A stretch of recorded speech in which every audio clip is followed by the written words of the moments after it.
Alexander der Große. Die Lichtgestalt im alten Griechenland. Der Königssohn aus dem abgelegenen Makedonien wird zum größten Eroberer aller Zeiten. Damit hat niemand gerechnet. Damit, dass jemand versucht, die ganze Welt richtig konkret zu erobern. Und zweitens, dass ihm das auch noch fast gelingen würde. Mit 16 ernennt ihn sein Vater zum Mitregenten. Die Zeiten sind unruhig. Ein Attentat sichert ihm die Königskrone. Und seine Bündnispartner machen Alexander zum mächtigsten Mann Griechenlands. Sein Feldzug gegen König Dareios, den persischen Weltherrscher, gleicht dem Kampf zwischen David gegen Goliath. Doch wie einst Achill, sein Held aus der Sage, ist Alexander fest entschlossen, den Griechen den Sieg zu bringen. Es gibt nur wenige einzelne Menschen, die die Geschichte so stark beeinflusst haben wie Alexander der Große.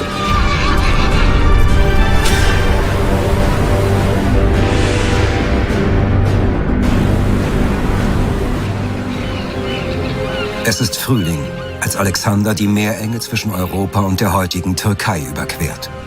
Mit 37.000 Soldaten aus ganz Griechenland. Der Makedone hat einen klaren Auftrag. Seine Gefolgsmänner und er sollen die griechischen Kolonien von den Persern befreien. Sein erster Weg führt Alexander nach Troja. Am Ehrengrab von Achill lässt er seine Waffen weihen und er bringt ein Opfer dar.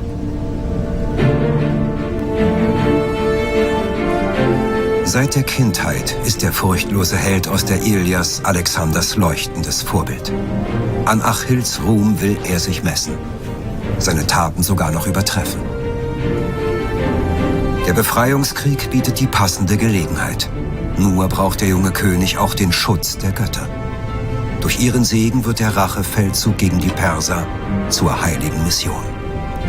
Bislang ist es aber noch niemandem gelungen, die Weltmacht in die Knie zu zwingen.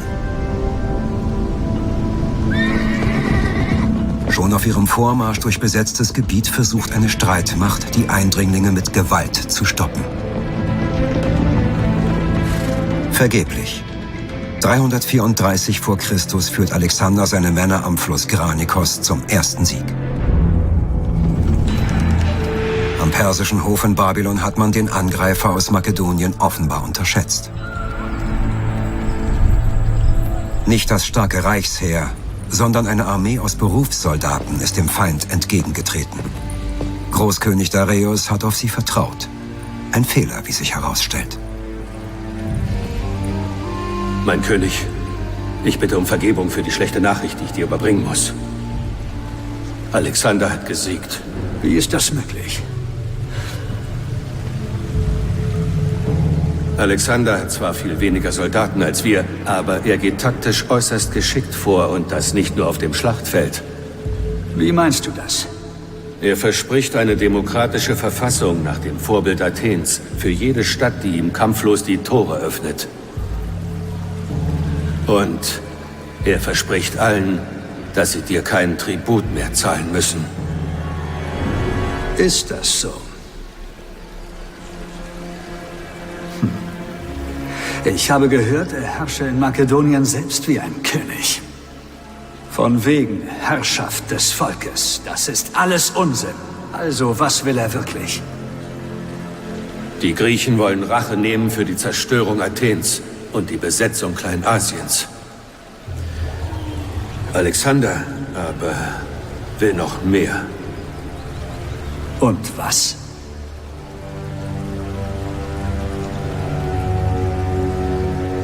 Macht. Er will meinen Thron. So ist es. Du solltest die Verteidigung deines Reiches nicht länger deinen Vasallen überlassen. Wer könnte unser Heer besser führen als du selbst? Er wird es bereuen, dass er den Schoß seiner Mutter verlassen hat.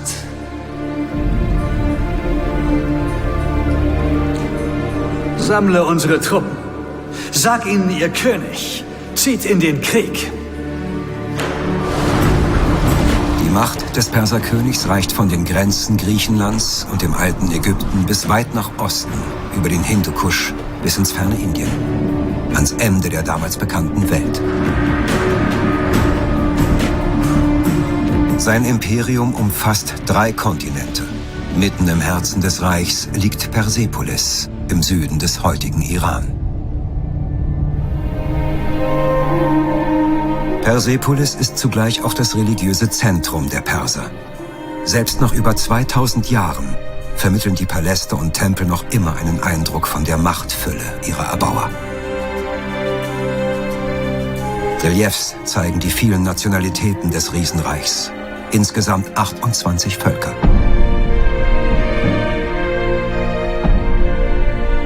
Darunter Syrer, Ägypter, Babylonier, Griechen, Inder und Araber.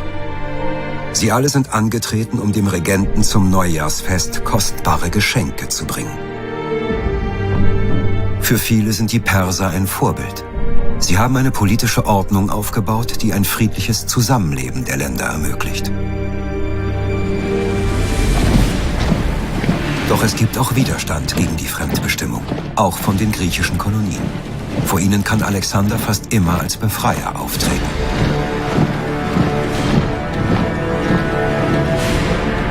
In wenigen Monaten nimmt der Makedone die wichtigsten Küstenstädte ein.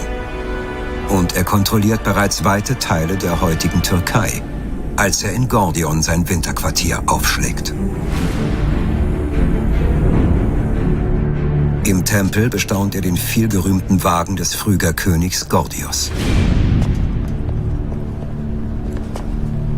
Und das soll der Wagen eines Königs sein? Es heißt, er gehörte Gordius, dem König der Phryger. Als die Phryger einen König gesucht haben, befahl ihnen das Orakel, den ersten Mann zu wählen, der ihnen auf einem Wagen begegnet. Und das war zufällig Gordius? So schnell wird man hier also König. Ja, aber das ist noch nicht die ganze Geschichte. Siehst du den Knoten da? Was ist damit? Es heißt, wem es gelingt, diesen Knoten zu lösen, wird Herrscher über das gesamte Perserreich.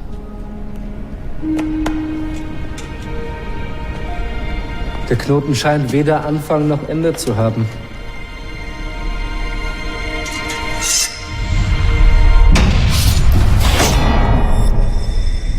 Die Geschichte vom gordischen Knoten ist nur eine Legende und eine geschickte Propagandamaßnahme. Diese Sache mit dem Schwert, nicht wahr, die spricht ja nun wirklich für sich. Sie sagt, Alexander, ich mache das auf meine Methode. Alle Leute sind gescheitert, aber ich zeige ihnen, wie man das macht. Mit der Befreiung der griechischen Kolonien ist es nicht getan. Alexander ist versessen darauf, Dareios vom Thron zu stürzen. Der versammelt sein Reichsheer im heutigen Grenzgebiet zwischen Türkei und Syrien. Auch Alexander setzt seine Armee in Bewegung.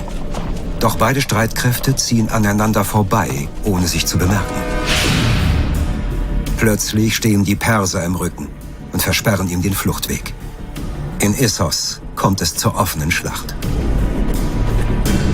Der König aus Makedonien gegen Dareios, den mächtigsten Mann der Welt, und gegen mehr als 70.000 Krieger. Männer! Der Feind steht zwischen uns und unserer Heimat. Wir werden siegen oder untergehen, denn ein Rückzug ist ausgeschlossen. Doch lasst euch nicht vom Glanz und der Größe unseres Gegners blenden. Ich sehe, was ihr seht. Doch keiner von euch sieht es mit meinen Augen. Der Großkönig unterschätzt uns. Also habt Mut, denn das ist nicht das erste Mal, dass wir vor einer Übermacht stehen. Und es ist nicht das letzte Mal, dass wir siegen!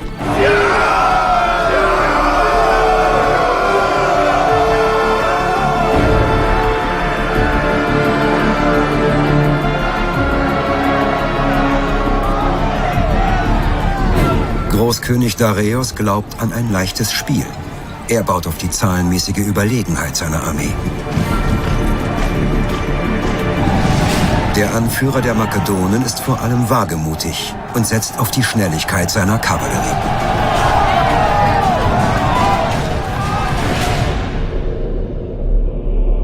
333 bei Issos Keilerei. Auf dem berühmten Alexander-Sarkophag ist der Kampf nachgestellt. Der Makedonenkönig ist der Held der Szene. Anfangs gerät Alexander zwar in Bedrängnis, die mannstarken Perser haben zuerst die Oberhand. Doch dann gelingt es dem Heerführer, die feindlichen Linien zu durchbrechen. Dareios schwebt in höchster Lebensgefahr, da Alexander ständig die Elitetruppen rund um den Großkönig attackiert. Am Ende bleibt Dareios nur die Flucht. Die Niederlage der Perser ist damit besiegelt. Die Erfolge Alexanders des Großen liegen zunächst darin, dass er sich zum Teil überraschend verhält. Man könnte fast sagen, es ist wie beim Fußball. Wer nicht mit einer berechenbaren Strategie kämpft, sondern überraschend, schießt auch mehr Tore. Insofern ist Alexanders Strategie eigentlich militärisch höchst riskant, scheinbar ohne Überlegung, immer gerade da anzugreifen, wo der Gegner am stärksten ist. Noch aber ist der Krieg nicht gewonnen. Dareios ist noch frei. Er kann durch die Wüste entkommen. Die Makedonen eilen weiter nach Süden. In Tyros rufen die Bewohner zum Kampf auf. Doch wie alle, die Alexander Widerstand leisten, werden auch sie grausam bestraft.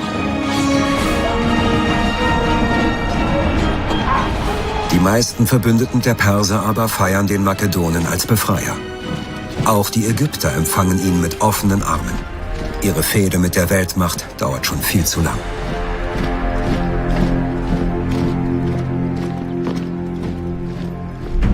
Wie jeder Grieche bewundert Alexander die alte Hochkultur. Die Herrschaft über das Pharaonenreich verspricht ihm höchstes Ansehen in der Heimat. Nach der Machtübernahme opfert der Makedone den ägyptischen Göttern und befragt das Orakel. Er bekommt, was er sich erhofft. Alexander wird zum gottgleichen Pharao erhoben. Sein Porträt wird sogar in Stein gemeißelt. Die Bestätigung, dass er der rechtmäßige Sohn des höchsten Gottes Amun-Re ist. Bald darauf setzt der neue Pharao ein Zeichen. Er gründet die Stadt Alexandria, erbaut nach griechischem Vorbild. Sie wird zum Symbol seiner Leidenschaft, in den eroberten Gebieten die eigene Kultur zu verbreiten. Insgesamt gründet Alexander mindestens 10 Städte mit seinem Namen. Die Metropole am Mittelmeer ist seine wichtigste und glanzvollste. Dass Alexander Städte gegründet hat, hat zunächst mal eine ganz besondere Bedeutung, weil es zeigt, ihm war es nicht darum getan, irgendetwas mal kurz zu erobern, sondern er wollte eine dauerhafte Herrschaft begründen. Und am besten können wir das nachvollziehen bei der Gründung von Alexandria. Hier hat er schon im Blick die gewaltigen Ressourcen, die Ägypten und der Orient zu bieten hatten, die wirtschaftlichen Ressourcen. Hier wird eine große Hafenstadt geplant, die die Welt des Nils, das reiche Ägypten mit der Welt des Mittelmeers wie ein Scharnier verbindet. Im Frühjahr 331 vor Christus ziehen die Makedonen weiter an den Euphrat im heutigen Irak. Alexanders Vormarsch ist nicht zu stoppen. Von einem Friedensbündnis mit den Persern will der Makedone nichts wissen. Alexanders Armee hat den Euphrat überschritten. Also hat er mein Angebot nicht angenommen. Wie viele Soldaten hat er? Unsere Späher schätzen sie auf 40.000 Mann. 40.000. Wir sind ihm haushoch überlegen. Wir können mehr als doppelt so viele aufbieten.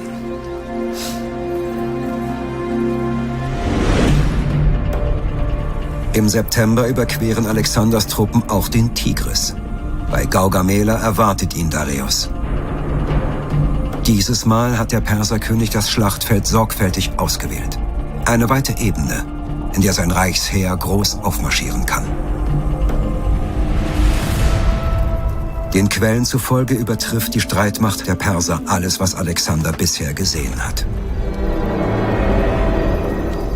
Das sind mehr als 100.000, Alexander. Warum hast du Dareios Friedensangebot nicht angenommen? Was hat er dir für seine Familie geboten?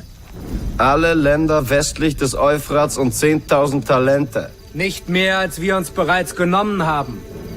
Es ist leicht, etwas anzubieten, was man gar nicht mehr besitzt. Ich hätte sein Angebot angenommen, statt jetzt alles aufs Spiel zu setzen. Wäre ich du, Parmenien, hätte ich das vielleicht auch gemacht. Aber so wenig wie es 2 Sonnen am Himmel geben kann, so wenig kann es 2 Könige geben, die über Persien herrschen. Ach, und ich dachte, es geht hier um Rache für die feigen Überfälle der Perser auf unsere Heimat. Aber darum geht es offensichtlich längst nicht mehr. Du willst es deinem toten Vater beweisen. Du willst größer sein als er, größer sein als alle Helden Griechenlands. Und wenn es so ist? Bisher haben wir nur Länder befreit, die von den Persern unterworfen worden sind. Hier und jetzt stehen wir in ihrem Land und unterwerfen sie. Dann lass uns die Perser überraschen und noch heute Nacht angreifen. Das wäre feige. Ich will den Sieg nicht stehlen. Ich will, dass wir ehrenhaft kämpfen. Aug um Aug bei Tagesanbruch. Ihr habt's gehört. Schlagt euer Lager auf. Uns steht Großes bevor. Das Superheer von Dareios erstreckt sich über 5 Kilometer. Ein Frontalangriff ist völlig aussichtslos. Also startet Alexander wieder ein Ablenkungsmanöver. Der Makedone reitet zunächst parallel zu den persischen Linien. Gleichzeitig setzen seine Fußtruppen im Zentrum zum Sturm an.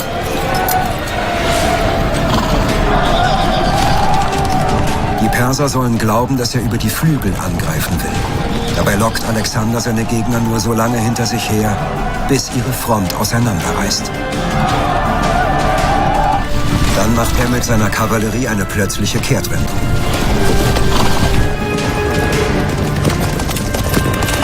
Und prescht mit seinen Gefährten in die Lücke im Zentrum, um den Perserkönig direkt anzugreifen.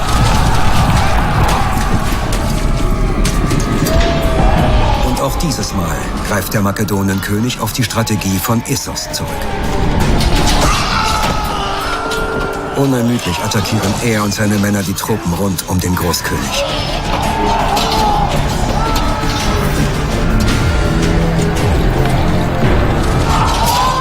Alexander sucht die direkte Entscheidung. Im Kampf Mann gegen Mann. Dareios!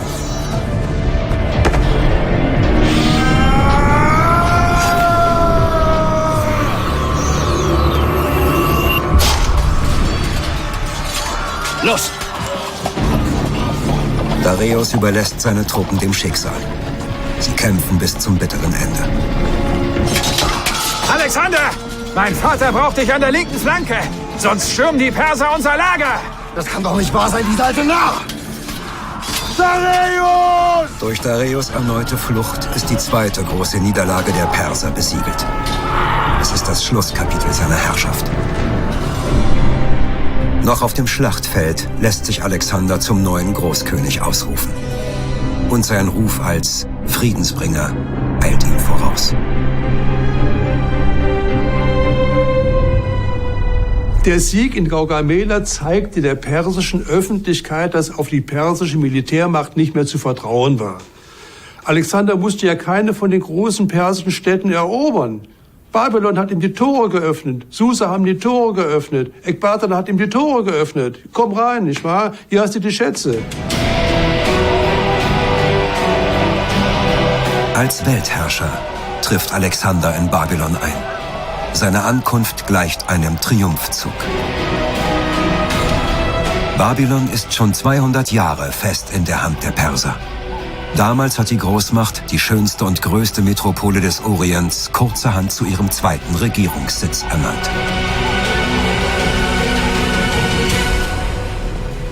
Unglaublich. Sogar das stolze Athen erblasst beim Anblick Babylons. Größe, Pracht und Luxus sind nicht von dieser Welt, wie es im Gründungsmythos von Babylon heißt. Nicht Könige, sondern die Götter selbst haben die Hacke geschwungen und die Ziegel gestrichen. Bislang kennen die Makedonen die sagenhafte Stadt nur aus den Erzählungen ihres alten Lehrers Aristoteles. Er hat kein gutes Wort für sie übrig. Alexander hingegen ist beeindruckt. Er will die Stadt sogar noch prächtiger ausbauen lassen. Und er will in Babylon residieren, wie sein Vorgänger Dareios. Er, der König aus dem verfemten Makedonien, steht am Ziel seiner Träume. Er hat Griechenland gerächt und den Sieg gebracht. Sein Lohn ist die Alleinherrschaft über das größte Reich der Welt. Und Aristoteles nennt die Babylonier Barbaren? Weil er wohl nie ihre Stadt gesehen hat. Wenn Barbaren solche Wunder vollbringen,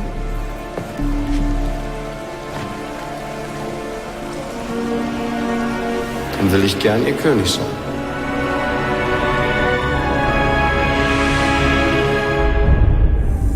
Schon bald zieht Alexander über Susa nach Persepolis. In der Perserresidenz wartet der Staatsschatz auf ihn, den er dringend braucht. Die Kriegskasse ist fast leer. Die Soldaten fordern ihren Sold. Für die meisten von ihnen ist Persepolis das Ziel ihrer Mission. Dort soll der Rachefeldzug feierlich beendet werden. Wir haben uns auf dem Schlachtfeld an den Persern gerächt. Lasst uns das Werk vollenden. Mit einer Fackel. Hoi! Hoi! Hoi! Hoi! Hoi! Hoi! Hoi! Hoi! Hoi! Hoi! Alexander! Was soll das? Du bist jetzt König von Persien. Wieso willst du deinen eigenen Palast niederbrennen? Vielleicht hat er recht. Was seid ihr für Männer? Ihre Frauen dürfen wir nicht schänden und nun versagen wir uns auch noch ein Freudenfeuer. Sieht so eure Rache aus? Mein Sohn, lasst es gut sein. Wir haben unsere Mission erfüllt. Wir sollten endlich nach Griechenland zurückkehren. Niemals! Bevor Dareios nicht vor mir im Staub liegt, gibt es kein Zurück. All dies hier ist nichts wert, solange er noch auf freiem Fuß ist.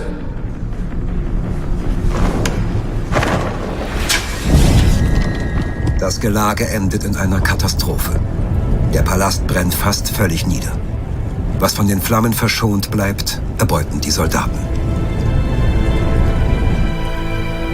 Viel ist über die Tat spekuliert worden. Bis heute bleibt unklar, ob Alexander im Affekt und nur aus Rache gehandelt hat.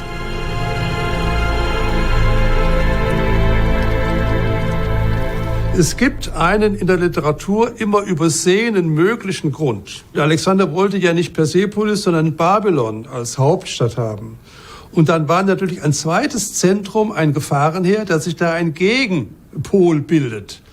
Und da sagt er, Schwerpunkt soll Babylon sein und deswegen radieren wir Persepolis aus oder wir schieben es an die Seite. Wenig später ist der Tag gekommen. Der Makedone schickt einen Großteil der Truppen zurück in die Heimat. Allen voran die Soldaten von seinen griechischen Bündnispartnern. Übrig bleiben Makedonen und griechische Söldner. Mit ihnen macht er sich auf die Suche nach Dareios. Die Verfolgungsjagd nach dem Perserkönig endet aber anders als erwartet. Wir haben ihn gefunden.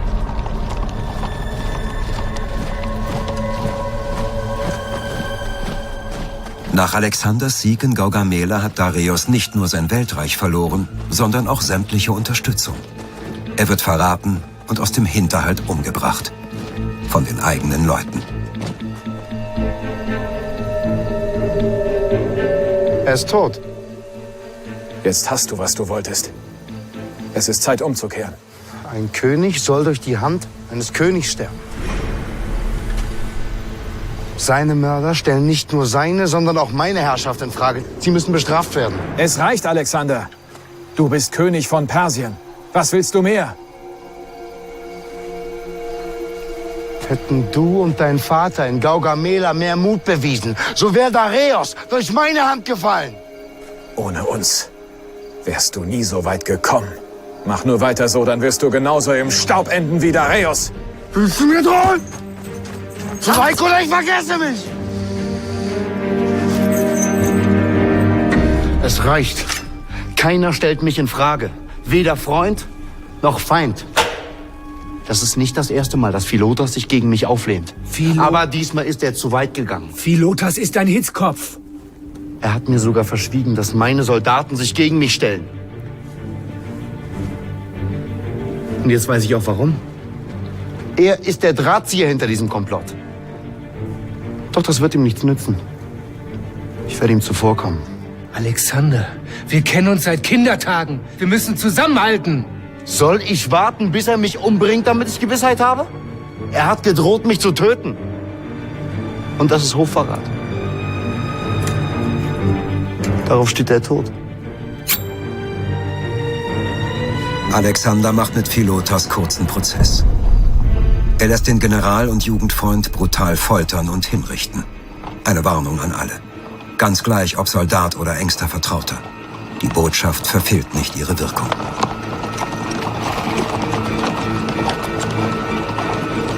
Seine Führungsrolle kann der Makedone nur behaupten, wenn er Freundschaft und Feindschaft kalt berechnet. Deshalb befiehlt er eine zweite Hinrichtung. Dann schickte aber Alexander sofort die Killer nach Ekbatana, um auch den Vater Parmenion umzubringen. Nach den Regeln der damaligen Zeit. Denn Alexander konnte und musste wissen, dass das höchste Gebot in solch einem Falle die Rache war. Der Vater hätte den Sohn rächen müssen. Und was der mit seinen Möglichkeiten im gesamten Westen dieses Reiches hatte, das kann man sich ja leicht ausmalen. Der tote Dareios wird auf Anordnung von Alexander ehrenvoll bestattet. Er erhält einen Platz in der Grablege der persischen Könige. Auf seinen Mörder aber wartet die Todesstrafe. Als Alexander ins heutige Afghanistan aufbricht, ist seine Armee auf über 50.000 Mann angewachsen. Darunter viele Volksgruppen aus dem Perserreich. Der Makedone braucht sie, um die Widerstandsnester in den entlegenen Regionen des Weltreichs auszuheben. Doch die blutigen Kämpfe mit den Stammesfürsten reißen nicht ab. Immer wieder muss Alexander Niederlagen einstecken.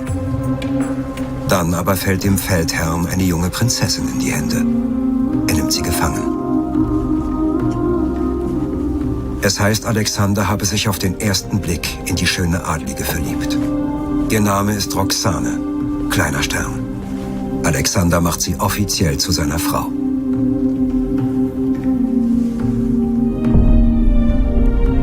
Doch wie so oft geht es auch bei dieser Heirat um große Politik. Die Aussicht auf Frieden und die Gründung einer griechisch-persischen Dynastie. Diese Heiraten zwischen Griechen und Persern hat es vorher natürlich auch schon gegeben, aber nicht auf der Königsebene. Und das ist also sensationell von Alexander, dass er keine Griechin sich als Ehefrau aussucht, was er hätte tun können. Und was auch erwartet worden ist, so wie sein Vater in der zweiten Ehe eine Griechin heiratet, sondern nun ganz demonstrativ, jetzt heirate ich eine persische Prinzessin, dass alle Leute sehen, ich bin eben der neue persische Großkönig. Ohne zu zögern übernimmt Alexander die persischen Sitten und Gebräuche. Auch Kusshand und Kniefall erwartet er, selbst von seinen eigenen Landsleuten. Hinter der Forderung verbirgt sich kein Größenwahn, sondern die Überlegung eines Machthabers. Alexander muss die Verachtung der Perser fürchten, wenn er als ihr Herrscher auf orientalische Ehrenrituale verzichtet. Für seine Gefährten aber sind sie eine Zumutung. Sie sind einen anderen Umgang mit ihrem König gewohnt. Kleitos, der Alexander schon einmal das Leben gerettet hat, verweigert die Unterwerfungsgeste. Willst du mir keinen Respekt zollen? Doch. Aber ich knie nur vor Göttern. Ich bin göttlicher Abstammung. Meine Taten überstrahlen die des Herakles und Achill. Und wenn schon. Du bist auch nur aus Fleisch und Blut wie wir alle. Wir haben Seite an Seite gekämpft und gemeinsam Sieg um Sieg errungen. Und jetzt verlangst du, dass wir vor dir niederknien? Ich bin der Großkönig. Ich verlange nur den Respekt, der mir gebührt. Du behandelst uns wie diese persischen Barbaren. Du vergisst, wer deine Freunde sind. Ich habe euch mehr Ruhm und Reichtum beschert, als ihr euch je erträumt hättet. Ruhm? Den Ruhm, den wir alle verdient haben, den willst du jetzt für dich allein? Und dein Gold reicht nicht aus, um dir den Respekt zu kaufen, den du mit deinen barbarischen Sitten verloren hast. Schweig. Ich hab gesagt, dass du Schweig! Nein!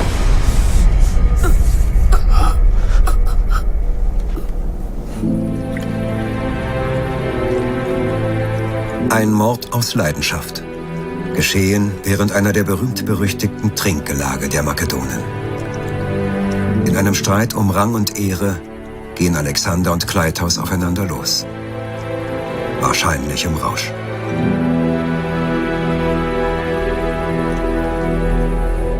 Ich glaube, dass die Tötung des Kleitos in der Tat eine Affekthandlung war.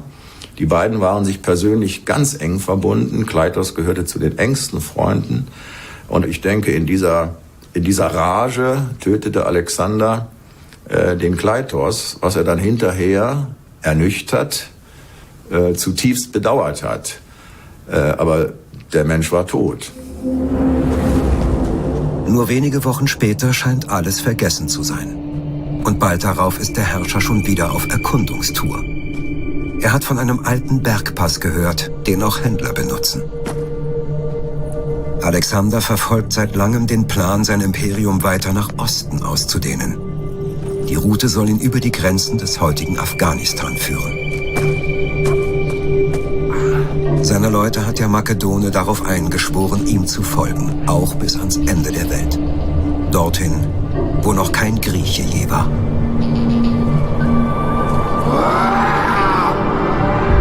Der Weg führt entlang des Hindukusch-Gebirges in über 1000 Meter Höhe. Dahinter liegt ein Land, das noch nie erobert wurde. Weißt du noch, was Aristoteles uns von diesen Bergen erzählt hat, als wir Kinder waren? Nein, ich erinnere mich nicht mehr.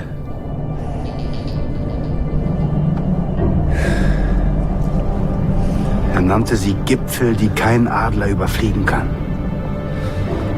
Und dahinter ist das Ende der Welt, Hephaistion, das kein Grieche je gesehen hat.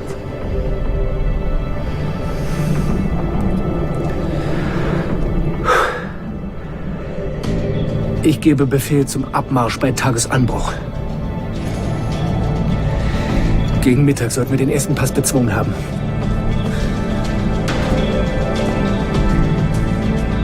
Nach vielen blutigen Kämpfen und unfassbaren Strapazen fordert Alexander das Schicksal erneut heraus.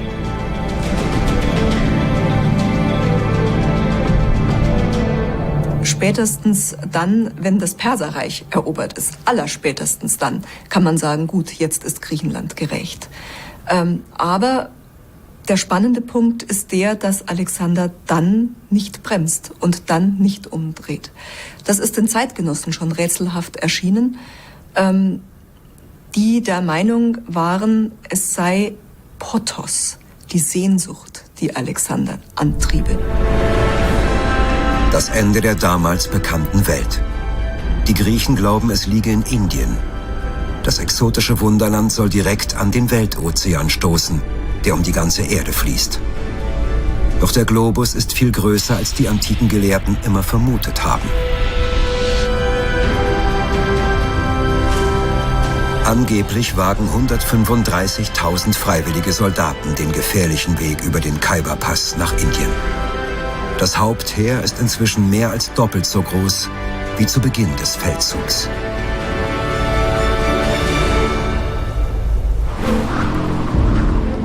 Im Frühling 326 vor Christus erreicht der Tross das Industal im heutigen Pakistan. Die Hitze und das feuchte Klima machen der Armee schwer zu schaffen. Die Tierwelt ist exotisch und voller Moskitos. Der anhaltende Monsunregen hat den Boden in undurchdringliches Marschland verwandelt. Die Natur ist aber nicht die einzige Herausforderung. Am Fluss Hydaspes stellt sich der indische König Porus den Eindringlingen entgegen. Mit einer ebenbürtigen Armee und mit Kriegselefanten.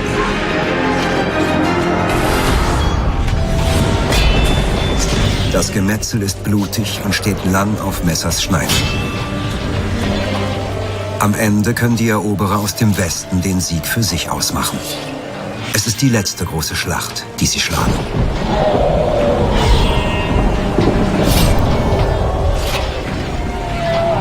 Alexanders Armee ist am Ende ihrer Kräfte. Und er selbst erlebt den schwersten Verlust seines Lebens, wie es heißt.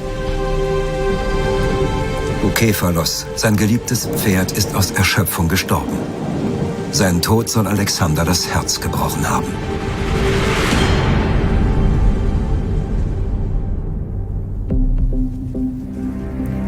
Doch trotz der Rückschläge will der Makedone weiterziehen. Nach 8 Jahren und knapp 18.000 Kilometern aber haben seine Männer genug vom Krieg.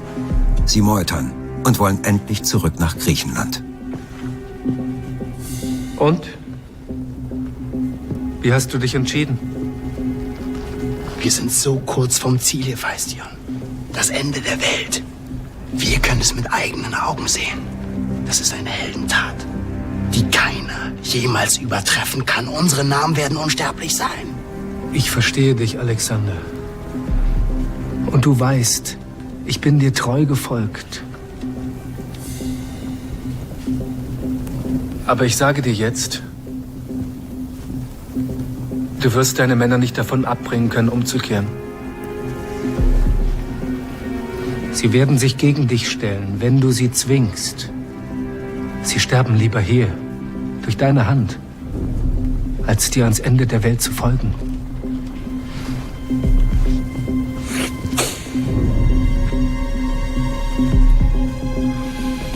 Achill und Patroklos. Erinnerst du dich? Wir wollten sein wie sie. Wir waren wie sie. Wir haben sie sogar übertrumpft. Sie beide sind im Kampf gefallen. Das war ihr Schicksal. Und sie haben es herausgefordert. Und wir? Was steht uns bevor?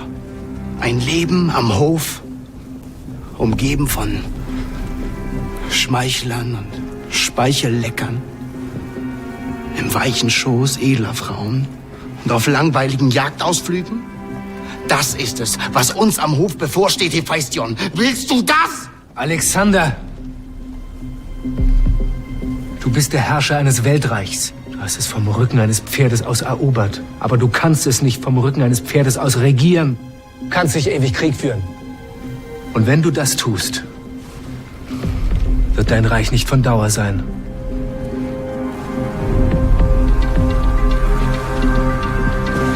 So kurz vor dem Ziel fühlt sich Alexander im Stich gelassen.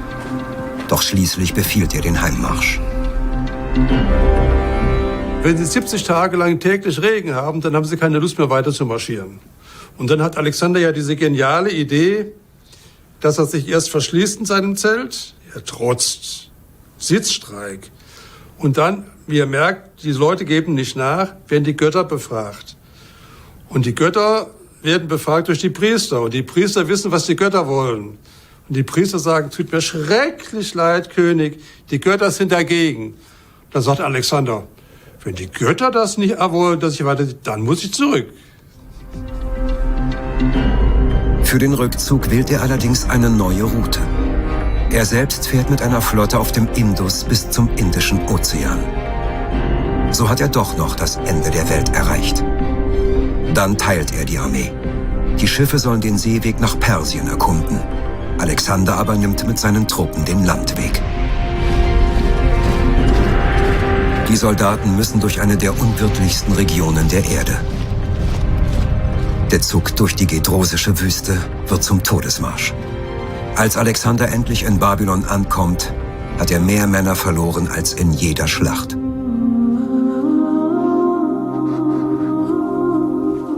Und die Rückschläge reißen nicht ab. Hephaistion, sein engster Freund, ist schwer erkrankt. Wahrscheinlich an Malaria.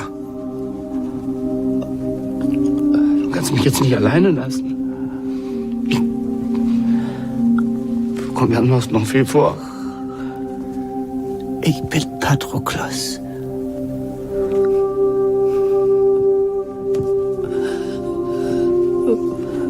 Und du bist Achill.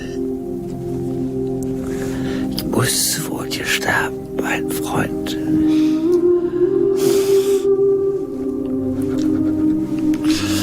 So steht es in der Ilias.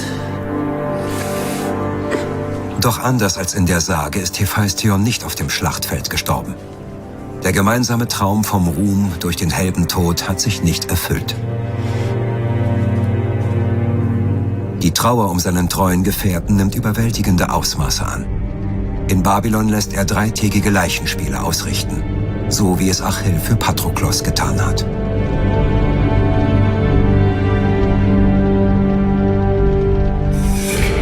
Kaum ein halbes Jahr später erkrankt auch Alexander schwer, mitten in der Vorbereitung für einen neuen Feldzug nach Arabien. Es gibt Gerüchte, dass Gift im Spiel sei. Doch wahrscheinlich hat auch ihn das Wechselfieber befallen. Der Herrscher ist dem Tod näher als dem Leben. Am Hof wachsen die Sorgen um die Zukunft seines Weltreichs. Zwar trägt Roxane seinen Sohn unter dem Herzen, aber Alexander hat noch keinen Nachfolger genannt. Alexander, wer soll dein Imperium regieren?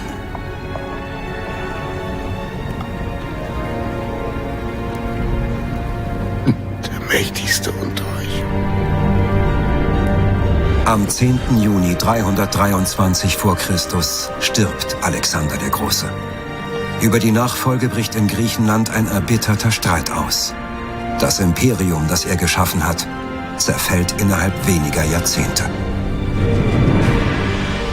Aber es ist ihm gelungen, die griechische Kultur über 3 Kontinente bis nach Indien zu verbreiten. Und er ist der erste europäische Weltherrscher der Geschichte. Sein Leichnam wird in Alexandria beigesetzt, in der Stadt mit seinem Namen. Wo genau, ist in Vergessenheit geraten. Das Alexanderbild vom heldenhaften Eroberer hat er maßgeblich selbst geprägt.